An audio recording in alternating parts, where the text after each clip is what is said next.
सभी श्रोतागणों को मेरा हाथ जोड़कर नमस्कार। आज हम सदाचारी जीवन की चर्चा कर रहे हैं। सदाचारी जीवन सदा अच्छे कर्मों से, अच्छे कामों से करने में उसको खुशी रहती है और वो अपने आप में परमात्मा से प्रार्थना करते हैं, हे परमात्मा, हमें मानुष तन दिया और ऐसी बुद्धि दी ताकि जगत को, ईश्वर को और सबको जानने का सामर्थ्य दिया। हे भगवान, आपने मानव का निर्माण कर मानव की सुविधाओं के लिए वेदों की रचना की और मानव के हर प्रकार के जीवन के रास्ते साफ कर दिए तथा आत्माओं को मोक्ष तक पहुंचाने तक का आपने सुझाव किया है। जिस प्रकार एक इंजीनियर एक मशीनरी का प्रोडक्ट तैयार करता है और उसी के साथ में जो टेटली बुक रख देता है, वो बुक से उस मशीन का पूरा ज्ञान हो जाता है। जो संसार में हम इसी प्रकार वेदों को ज्ञान से हमारे जीवन को खुशी और आराम से जी सकते हैं और कई आत्माओं का उसी ज्ञान से बंधन छूट जाता है। इसलिए हे भाइयों, आप वीडियो को पूरा देखें और इससे लाभ उठाएं। श्री वशिष्ठ जी महाराज राम जी को कह रहे हैं, हे राम, सदाचारी जीवन सदा शुभ कर्मों से ही खुश रहता है। जैसे माता पिता की प्रेम पूर्वक सेवा करना, गुरुजनों का वचनों का आदर करना, शास्त्रों का पठन पाठन और महापुरुषों का संग, और कुदरती कोई भी अगर आफत आती है तो उस आफत में सभी के साथ मिलकर उस आफत का निवारण करना। सदाचारी सदा अच्छे कामों में ही लगा रहता है और उसको अच्छे कामों में ही खुशियाँ रहती है।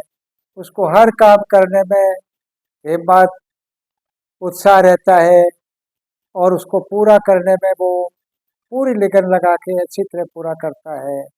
और वो कहता है कि हे भाइयों, तुम आलस से अपने कर्मों के लिए, अपने दुखों के लिए तीर्थों में, मंदिरों में, ब्राह्मणों के पास अनेकों जगह पे भटकते फिरते हो। अगर आप खुद चेतन होके अपने काम को शास्त्रों के अनुकूल आप करते हो तो आपका जीवन सफल हो जाता है। क्यों कि आदमी स्वयं अपने कर्मों का मालिक है। वो स्वयं चेतन होकर कर्म करेगा तो उसका जीवन जो सफल हो जाएगा। और इसी सफलता के लिए हम दूसरों के पास जाके मांगते हैं, वो नहीं मिल सकती है कभी।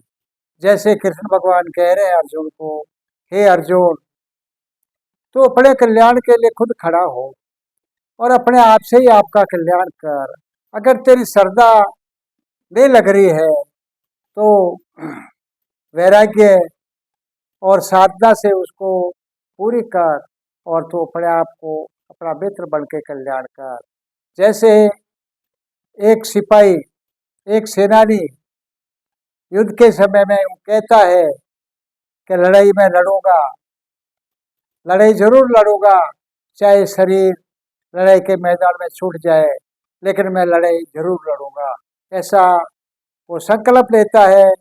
उसी समय विजय श्री उस सेनानी के साथ रहती है और आखिर में वो सेना लड़ते लड़ते विजय होता है और जीवन भर का खुशहाल मंगल कर देता है। तो भाइयों, अपने काम को स्वयं संभल कर करने वाला ही जगत का महान पुरुष है।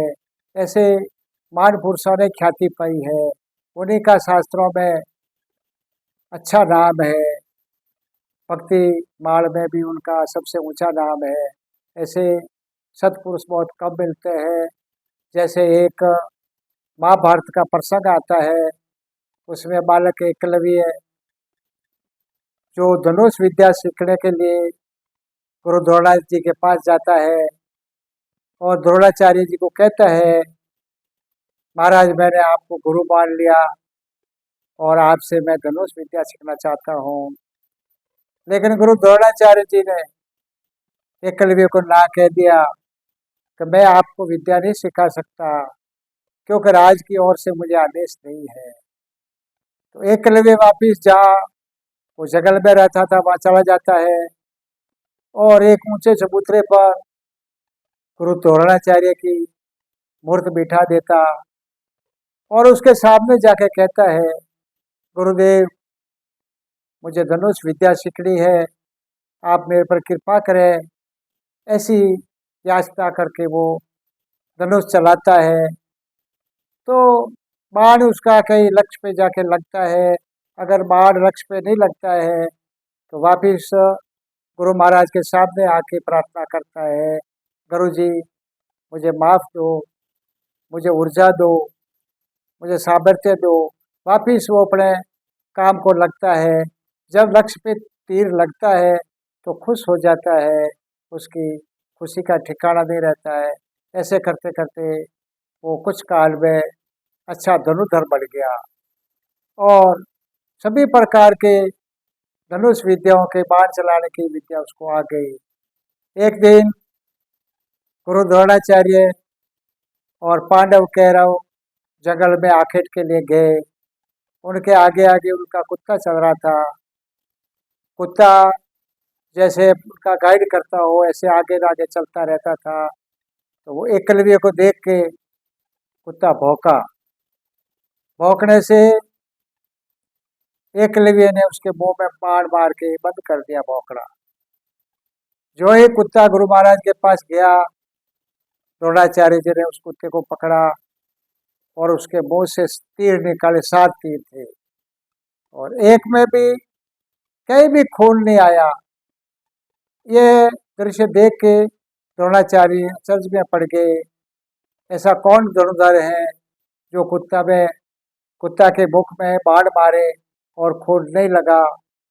तो इसकी जांच की और कुत्ता के पीछे पीछे गए। आगे एकलव्य मिला। एकलव्य ने दौड़ के गुरु महाराज के चरणों में शीश झुकाया। तो गुरु महाराज ने कहा कि भाई ये कुत्ते के मुंह में बाण किसने मारा।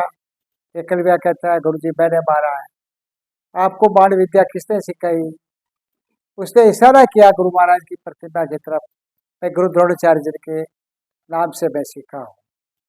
तो गुरु जी कहते हैं, अगर गुरु द्रोणाचार्य को तुम तुम्हारा गुरु मानते हो तो मुझे गुरु दीक्षिणा दो। एकलव्य कहता है, गुरु जी क्या दीक्षिणा दूं, फरमावे आप। गुरु जी कहते हैं कि आप तुम्हारे जबड़े हाथ का अंगूठा दे दो। तो एकलव्य ने निसंकोच कुल्हाड़ी से अपना जमणे हाथ का अंगूठा काट के गुरु को भेंट कर दिया। भेंट करते ही जो रक्त की धारा चारों तरफ बहने लगी और सभी राजकुमार चौंक गए। लेकिन एकलव्य के मन में जरा भी संकोच, जरा भी दर्द की पीड़ा नहीं लिखाई। वो हंसते मुंह गुरु को भेंट कर दिया। गुरु ने आशीर्वाद दिया कि जा एकलव्य, इस जगत के अंदर गुरु को भेंट करने में प्रथम तुम्हारा नाम रहेगा और बाण विद्या में प्रथम अर्जुन रहेगा। ऐसा आशीष दे के गुरु महाराज चले गए। लेकिन एकलव्य का जो शौर्य था, हिम्मत थी, कितनी ऊंचे दर्जे की थी, इतना होते हुए भी कभी गुरु के लिए उन्होंने कुछ गलत नहीं सोचा। उनका हंसता मुंह सदा रहता था। ऐसे महापुरुष जो अपने आप में खुश रहते हैं, अपने आप में शौर्यवान होते हैं, उनको हम नमन करते हैं, उनको हम नमन करते हैं। सदगुरुदेव की जय।